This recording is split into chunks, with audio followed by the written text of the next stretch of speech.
E nesta noite, excepcionalmente, eu estou trazendo uma mensagem da série que prego pela manhã, porque eu quero terminar essa série em novembro.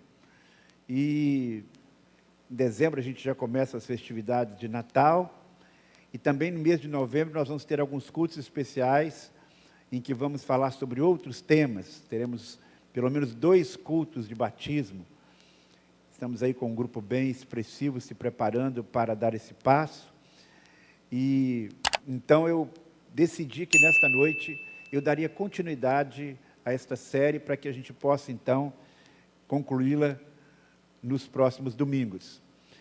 E hoje eu vou falar sobre um dos aspectos que envolve a nossa vida financeira, porque o dinheiro que passa por nossas mãos, ele vem da parte de Deus, e nós temos que, na perspectiva bíblica, trabalharmos diligentemente para obtê-lo. O dinheiro que nós esperamos ter não é simplesmente algo que a gente tem expectativa de tirar na loteria, numa grande sorte, mas deve ser fruto de nosso trabalho, um trabalho diligente e honesto.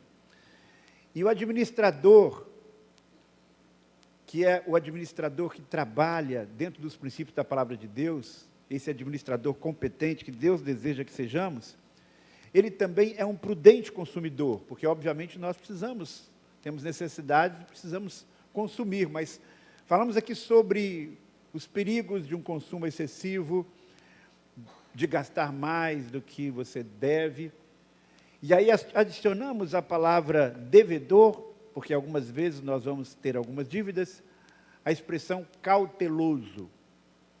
Devemos ser devedores, podemos ser devedores, melhor dizendo, mas cautelosos.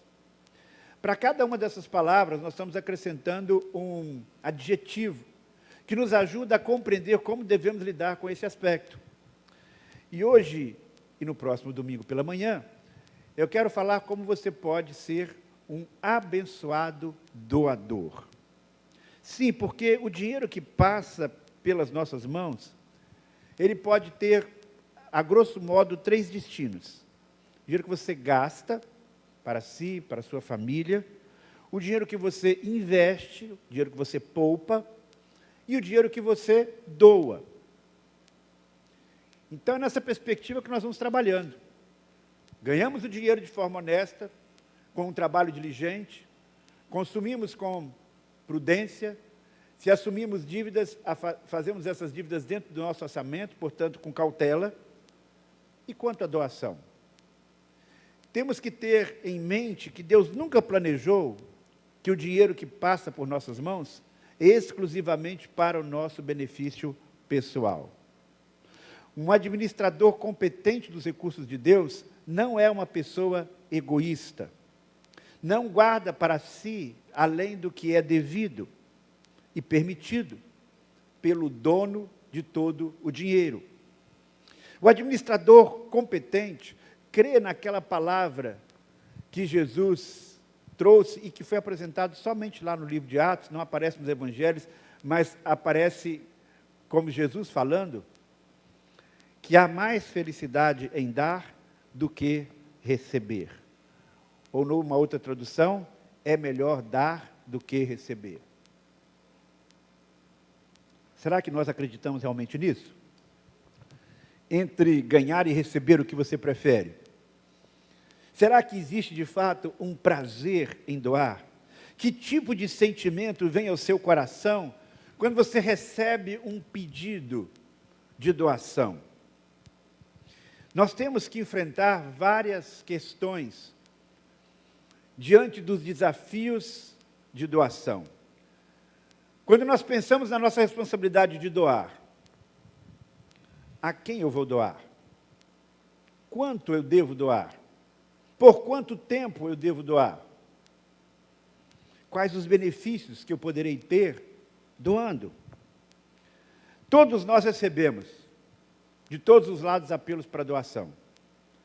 É uma vaquinha online para uma pessoa que está doente, são os pobres nas ruas pedindo nos sinais, é o Ximenes chegando aqui, queridos, e pedindo para missões, É a televisão que você liga no mês de agosto e tem aquele apelo do Esperança, Criança Esperança.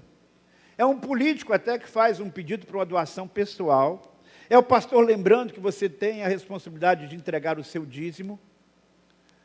É um parente que pede um dinheiro emprestado. De todos os lados a gente tem apelos. E aí, nós temos essas perguntas. Devo? Posso? Quanto tempo? Com quanto? Qual vai ser o resultado da minha contribuição? Todas essas perguntas, elas são relevantes. Mas há uma pergunta que é a mais importante de todas. Sabe qual é? Qual a minha motivação para doar? O que me motiva a doar? Porque Deus olha isso.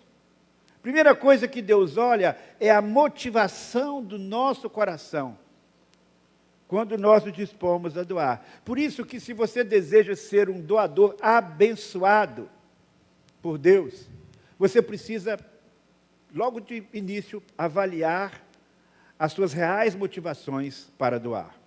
Porque nós podemos contribuir, seja na igreja, seja para outras pessoas, com motivações que não estão de acordo com o propósito de Deus para a nossa vida. É claro que na igreja, quando a gente recebe uma doação de um irmão, de uma irmã, de qualquer pessoa, nós não temos como aferir se aquela motivação, se aquela doação tem uma motivação correta, adequada. Por quê? Porque nós não estamos lá no coração da pessoa, nós não temos como olhar lá dentro, mas Deus sabe. E o Espírito Santo pode nos conduzir para que nós possamos perceber qual é a motivação do nosso coração.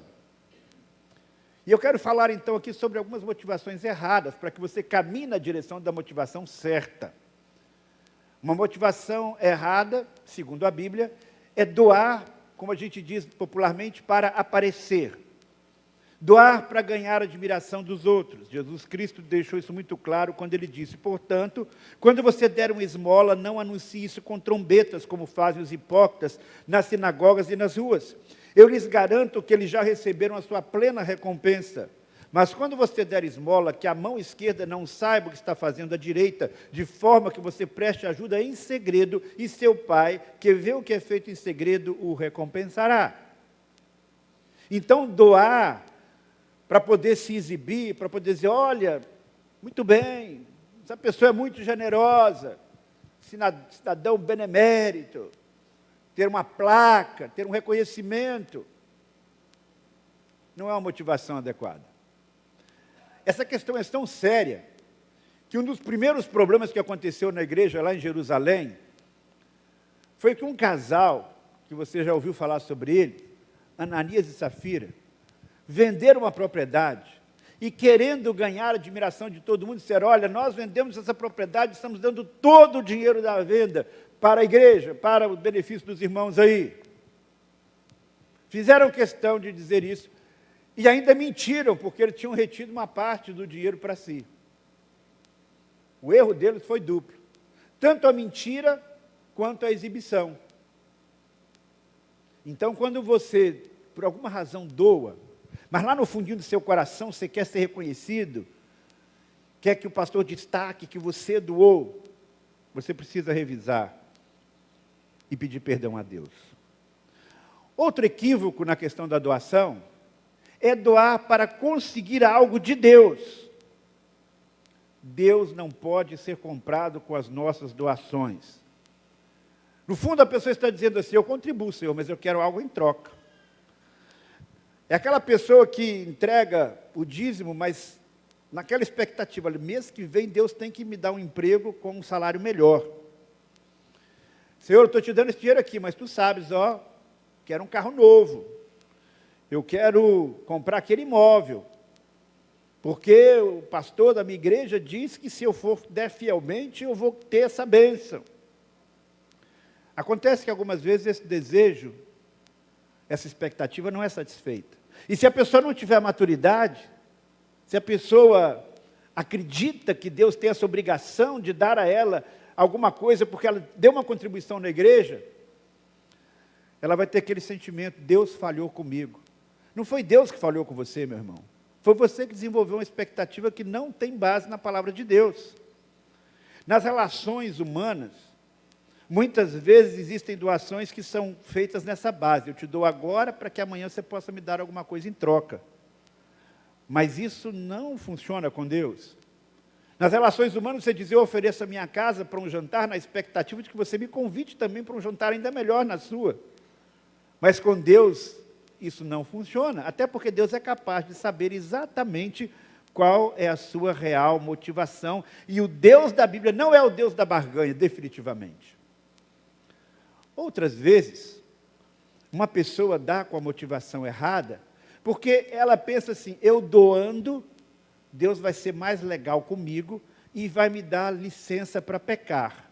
O camarada é infiel à esposa, ele só nega impostos, ele não paga os funcionários o que poderia pagar, ele não cuida nem da sua família, às vezes há necessidades de algum parente, alguma pessoa próxima, e ele não faz nada, mas para compensar todos esses pecados e erros, ele dá uma oferta generosa na igreja.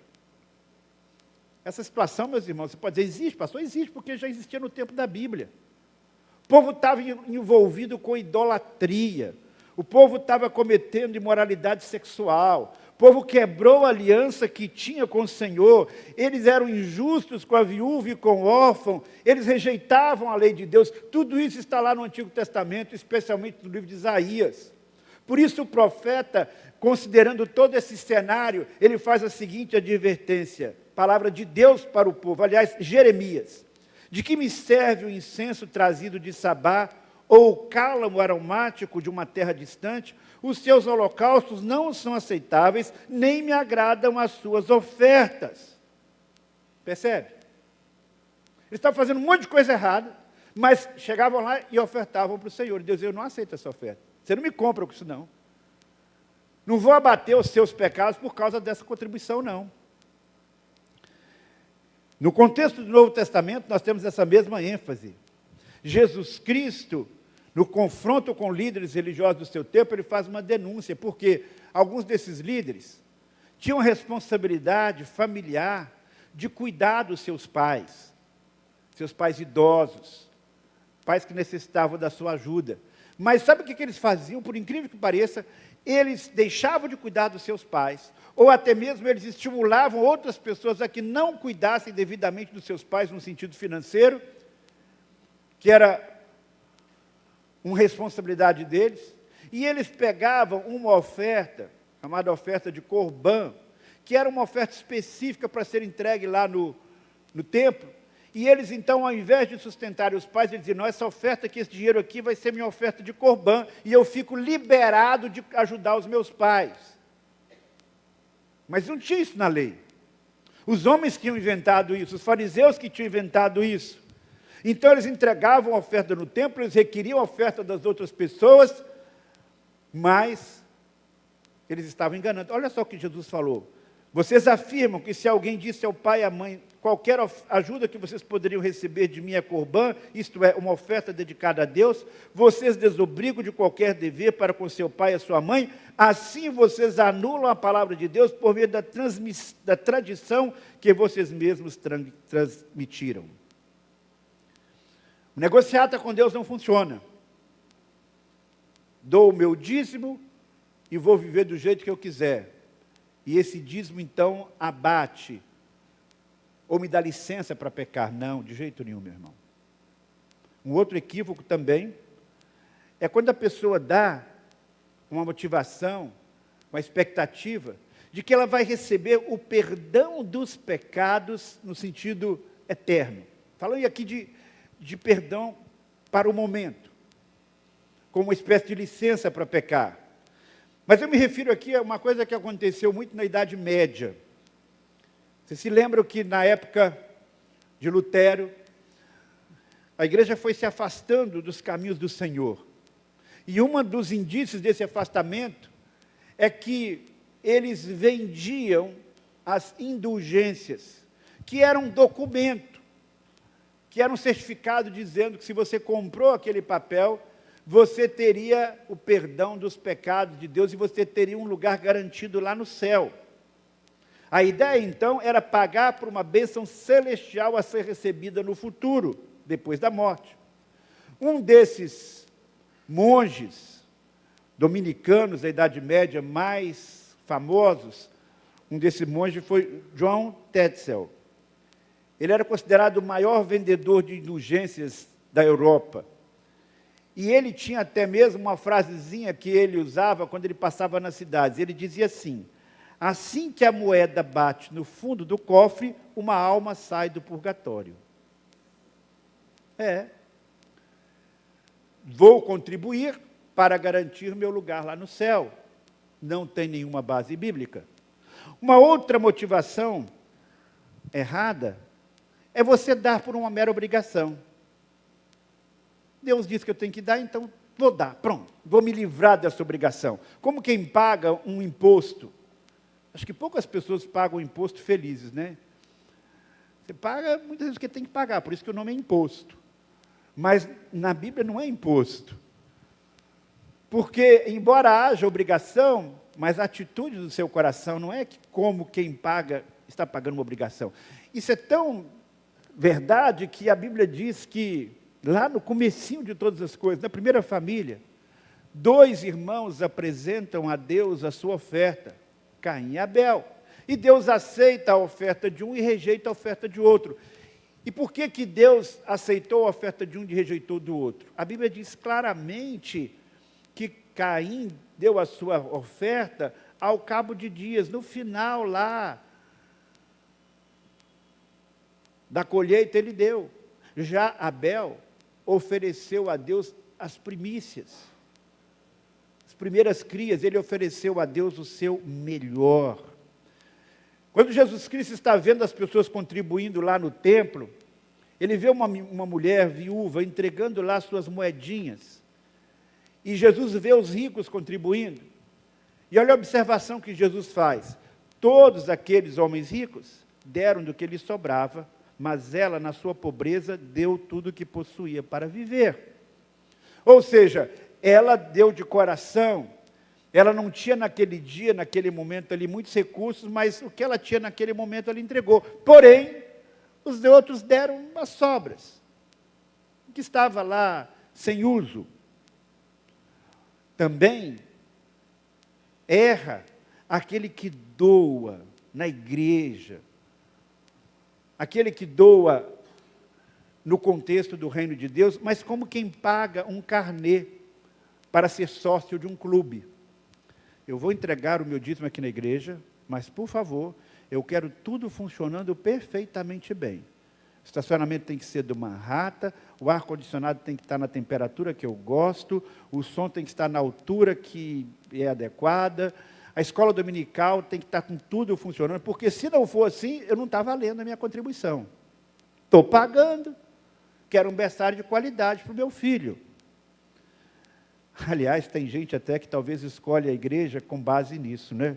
Será que o meu dízimo paga tudo isso adequadamente? Ou se eu der um dízimo numa igreja menor, eu não vou ter o mesmo dízimo, mas um serviço prestado de qualidade inferior?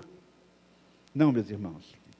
Nenhuma dessas motivações são adequadas para que possamos ajudar ao próximo, para que possamos doar na igreja onde recebemos as bênçãos de Deus.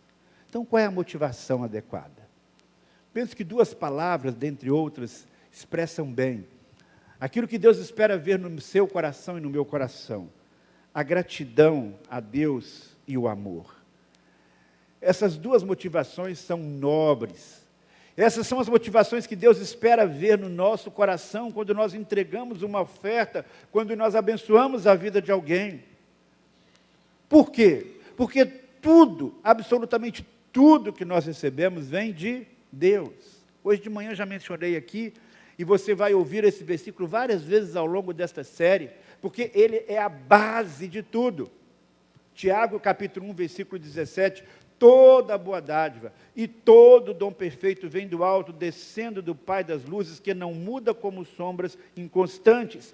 Lembre-se que quem pede a você para contribuir para o bem-estar do próximo, para a expansão do reino de Deus, para o sustento dos ministros, dos missionários, para prover os recursos para que tudo funcione bem aqui. Quem é que pede isso a você? Não é o pastor simplesmente, não, é Deus.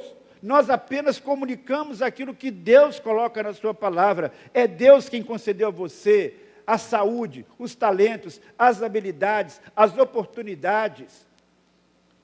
Pense em alguma coisa que você tem de bom na sua vida que não veio em última instância de Deus. Não existe.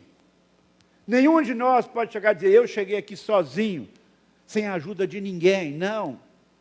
Mesmo que você não tenha consciência disso, foi Deus que levou você até onde você está. Por isso, Deus tem o direito, todo o direito de requerer de você o melhor.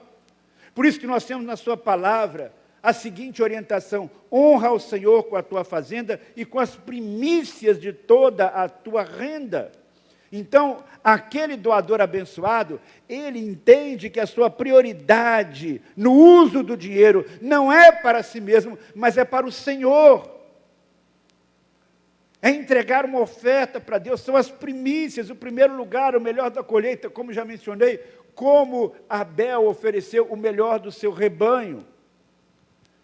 Quando Jesus fala sobre dinheiro no Sermão da Montanha, quando Jesus fala sobre a preocupação com o ter, com o dinheiro, a uma certa altura, já mais para o final dessa conversa, ele diz, buscai em primeiro lugar o quê? O reino de Deus. Buscar o reino de Deus significa que você deve investir o seu melhor no reino de Deus. Não é simplesmente esperar aquilo que o reino de Deus vai trazer para você, mas aquilo que você leva para Deus no contexto do reino. Investindo primeiro no reino de Deus e sabendo que Deus vai suprir as suas outras necessidades. Eu já ouvi uma história de um irmão que naquele tempo que a gente usava dinheiro, que agora a gente já não usa mais dinheiro em espécie, não é? Agora é Pix para lá, é transferência para cá, é cartão de crédito. Quem é que anda hoje com dinheiro? Pouquíssimas pessoas, não é? Mas naquele tempo que você só pagava as coisas com dinheiro, tinha um irmão que recebia o seu salário semanalmente. E quando ele ia lá no banco, ou então lá na repartição onde ele trabalhava, e ele ia pegar aquelas notas, ele sempre escolhia a nota mais bonita, a nota mais bem conservada, para entregar na igreja, no domingo ali, como sendo a sua contribuição. Era uma maneira simples dele dizer, eu estou oferecendo a Deus não apenas o que é primeiro, mas o meu melhor, a nota mais bonita, a nota mais valia tanto quanto a outra, não é? Mas era uma demonstração simples de como aquela oferta, de como aquela entrega era importante para ele. Diferentemente daquele outro menino, que ganhou da sua mãe 2 moedas, naquele tempo que as moedas também valiam alguma coisa, não é? Que é um tempo muito longínquo, mas a moeda, uma moeda que tinha um valor significativo. E a mãe dele disse, meu filho, domingo de manhã, você vai para a igreja, essa moeda aqui é para você entregar a ofertinha lá no Primícias. E essa outra oferta aqui é para você tomar um sorvete depois do culto. As 2 moedas tinham o mesmo valor. E esse menino então fica feliz olhando aquelas moedas e como toda criança irrequieta, ele vai jogando essa moeda para cima, assim e tal. De repente, uma das moedas cai num bueiro, num buraco lá naquele quadro de água, e ele não tem como pegar aquela moeda. Ele olha a moeda lá dentro, no fundo, ele olha a moeda na sua mão, olha a moeda lá no chão, olha a moeda na sua mão e diz, que pena que a moeda de missões caiu lá dentro. Não era a prioridade dele. A prioridade era o sorvete, não é mesmo? É assim que a gente faz. Não tão explicitamente quanto esse menino, mas às vezes a gente faz assim. A contribuição, a oferta para Deus não era uma prioridade. E quando você é um abençoador, um abençoado doador, você tem uma visão diferente de para que serve o seu dinheiro. Você tem uma visão diferente aonde você deve investir o seu dinheiro. E você então decide atender ao apelo de Jesus, quando ele nos convidou a investir no banco celestial. Está também no Sermão da Montanha. Não acumulem para vocês tesouros na terra, onde a traça e a ferrugem destrói, e onde os ladrões arrombam e furtam, mas acumulem tesouros para vocês nos céus, onde a traça e a ferrugem não destrói, e onde os ladrões não arrombam nem furtam, pois onde estiver o seu tesouro, estará aí também o seu coração. Esta decisão de investir no banco celestial, ela requer fé. Porque o dinheiro que você coloca ali, pode ser que você consiga perceber alguns juros chegando para você agora. Mas o grosso do investimento, você não vai ter como resgatar imediatamente. Esta conta lá no céu, ela é pessoal e intransferível. Você não pode depositar para sua esposa, para o seu filho, para quem quer que seja. Não é uma conta conjunta. E Jesus, então, desafia você a colocar no banco celestial os seus tesouros, o que você tem de melhor. O que são os nossos tesouros? Na antiguidade, a pessoa considerava um tesouro, por exemplo, uma tapeçaria muito fina. Havia tapetes belíssimos, muito caros. E a pessoa, então, com medo, às vezes, de ser roubada, o que ela fazia? Ela escolhia um lugar e, de noite, ia lá, cavava um buraco e colocava ali aquele tapete. E, às vezes, deixava ali muito tempo. Acontece que, quando ela voltava lá, dependendo do lugar onde ela colocou o tapete, vinha um bichinho, uma tracinha, e roía aquele tapete. E ele perdia. Outras vezes, a pessoa tinha ouro ou prata, e ele colocava aquilo lá, ou algum outro objeto precioso de metal. E aquilo ficava lá muito tempo, mas de repente vinha uma ferrugemzinha, vinha algo que danificava. Ou então a pessoa colocava aquilo ali e morria, e ninguém sabia onde ele tinha escondido o tesouro. E alguém achava, às vezes por um acaso. Ou então ele colocava ali, achando que ninguém estava vendo que ele estava escondendo aquele tesouro. E num outro dia, num outro momento, ele não estava prestando muita atenção, sendo muito cuidadoso, vinha um ladrão e roubava aquilo que ele tinha escondido. Foi por isso que Jesus falou sobre isso. Era algo comum naquele tempo. Isso sem falar nas pessoas que eram realmente esquecidas, que colocavam o lugar, escondiam o tesouro no chão, e depois, quem disse que ele lembrava onde ele escondeu? Passava muito tempo. Então, de alguma maneira, havia muitos riscos. Traça, ferrugem, ladrão, esquecimento. E Jesus disse, olha, por que você gasta esforço colocando esses seus tesouros numa situação de tanta vulnerabilidade? Se existe um lugar onde é seguro você fazer um investimento, é no céu. Lá nem o diabo consegue chegar de jeito nenhum, muito menos ser humano. Onde estiver o seu tesouro, aí estará o seu coração. O lugar mais seguro para investir é no banco celestial. É um lugar onde você nunca perde, independente da flutuação do dólar, independente da política econômica do governo, independente do cenário econômico nacional e internacional. Aquilo que você investe no banco celestial, quando você investe no que é eterno, o retorno eterno é garantido. E aí eu me lembro daquela história que eu acho que eu já contei aqui, mas vale a pena relembrar, de uma mulher cristã, mas aquela cristã assim meio, mais ou menos, sabe?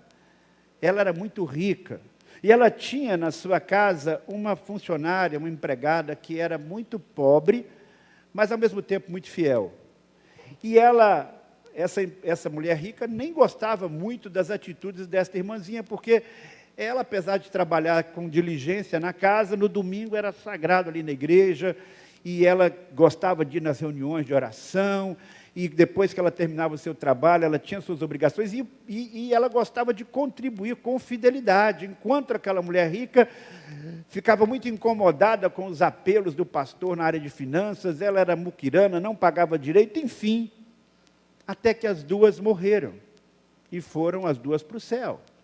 E aí um anjo foi conduzindo elas ali pelas ruas na Jerusalém Celestial, e é um lugar tudo muito bonito, casas belíssimas, e de repente o anjo chegou para a empregada e disse assim, olha, aqui é a sua mansão, aqui é a casa que você vai morar.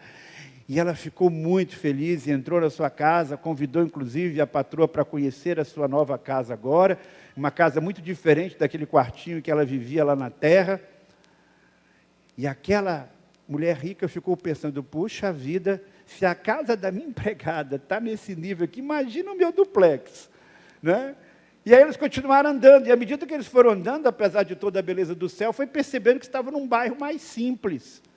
E ela foi estranhando, puxa vida, eu pensei que eu ia para um setor aqui do céu do mais alto padrão, parece que eu estou indo para a periferia. E até que ela chegou e hoje disse, olha, sua casa, essa aqui era uma casa muito modesta. Ele disse, mas como pode? A minha empregada tem uma casa tão bela e a minha casa é tão simples, o que aconteceu? Ela disse, foi o material que você mandou. O material que você mandou determina a qualidade da sua casa. O que você está investindo lá no céu? Que tipo de recompensa você terá? O investimento que você faz, no contexto do reino de Deus, é um investimento em vidas. É um investimento no bem-estar das pessoas, tanto o bem-estar espiritual, tanto a vida espiritual, quanto uma melhor qualidade de vida aqui na terra, porque o desejo de Deus é que todas as pessoas que vivem aqui tenham uma vida digna. Então, quando eu contribuo para que as pessoas tenham dignidade, quando eu contribuo para que as pessoas possam receber o melhor de Deus e mudar o seu comportamento, quando eu contribuo para que vidas sejam transformadas pelo poder do Evangelho, esse investimento financeiro que eu faço nestas áreas, tudo isso reveste em bênçãos espirituais, que receberemos na eternidade. E por último, o abençoado doador, ele vence o monstro da cobiça. A Bíblia não fala claramente em monstro da cobiça, mas ela fala em algo parecido, só que eu resolvi usar aqui a figura de um monstro, porque Jesus dá uma personalidade ao dinheiro. Ele explica que o dinheiro nem sempre é uma coisa tão neutra como a gente pensa. Jesus atribui o dinheiro a um certo poder que ele de fato tem, um poder de um Deus, uma divindade, e um poder, uma divindade que compete com o Deus verdadeiro. Lembra que Jesus falou no Sermão da Montanha? Ninguém pode servir a dois senhores, pois odiará um e amará o outro, ou se dedicará a um e desprezará o outro. Vocês não podem servir a Deus e a Mamon, que era o Deus da riqueza. E eu vou dizer aqui, vou dar um outro nome para Mamon. É o monstro da cobiça. É um monstro que nos ameaça, todos nós. Quem é que pode dizer aqui de sã consciência, não, pastor, esse tipo de situação nunca me atingiu nem um pouquinho. O monstro da cobiça é muito forte. E como é que você vence o monstro da cobiça? Tem várias estratégias. Mas uma das mais eficientes, para você dar um nocaute no monstro da cobiça, é sendo um generoso doador. Tem gente que pensa assim, no dia que eu ganhar 10 mil reais, eu vou ficar satisfeito. Eu vou poder dar uma contribuição muito grande na igreja. Aí você ganha os 10 mil reais. E aí você pensa, puxa vida, só 10 mil? Né? É interessante que quando você tem fome de comer um alimento, você participa de um banquete, de um jantar, e você sacia a sua fome. Mas a cobiça é diferente. Quanto é o suficiente? Quanto é que você pode dizer assim, não, agora eu não vou me preocupar em ganhar mais, porque o que eu já tenho é suficiente. Você só pode vencer esse monstro, aprendendo a ser mais feliz com menos, e doando, compartilhando aquilo que Deus lhe tem dado. A liberalidade, a disposição de contribuir, é decisivo para que você e eu vençamos o monstro da cobiça, que está sempre perto de nós e sendo alimentado, inclusive, pela mídia. Concluindo, então, meus irmãos, quem é o abençoado doador? Como é que você pode ser um doador abençoado e abençoador? Avalie as suas motivações. Tenha como motivação principal a gratidão e o amor a Deus. Que doar a Deus seja a sua prioridade. Invista no banco celestial e nocateie o monstro da cobiça. Derrote-o, contribuindo com a motivação correta. Como é que está a sua vida nesta área? Você tem contribuído com prazer, dando prioridade para isso? não fazendo como uma mera obrigação, com o coração cheio de gratidão a Deus, peça ao Senhor que o ajude a descobrir o prazer em ofertar. E que Ele conceda a você sabedoria para ofertar de uma tal maneira que, depois de você ser ofertado, você não tenha jamais aquela sensação: eu fui explorado pela igreja, pelo pastor, fui enganado. Que eu e você, ao contribuirmos, possamos nos sentir de fato abençoados, abençoados doadores. Que Deus nos abençoe. Amém. Vamos fechar os nossos olhos. Vamos falar com Deus. Querido Pai, o Senhor é o Deus que nos dá tudo. Além da saúde, além da provisão diária, o Senhor nos deu o teu Filho, Jesus, que é o maior presente, e nos deu gratuitamente, Pai. E agora, quando vamos celebrar a ceia, que nós possamos ter isso em mente, que tudo que venhamos oferecer ao Senhor, jamais pode se comparar com aquilo que nós já temos recebido do Senhor, especialmente as bênçãos espirituais.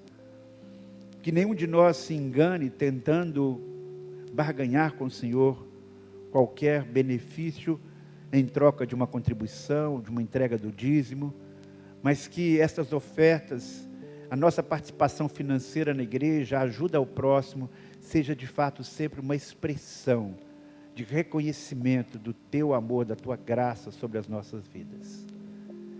Prepara-nos agora para o momento da celebração da ceia, quando mais uma vez relembramos a tua grande doação de amor, teu próprio Filho, que veio para morrer pelos nossos pecados, para nos salvar dos nossos pecados, para recebermos o perdão dos pecados. Obrigado, Senhor, por tudo. Em nome de Jesus. Amém.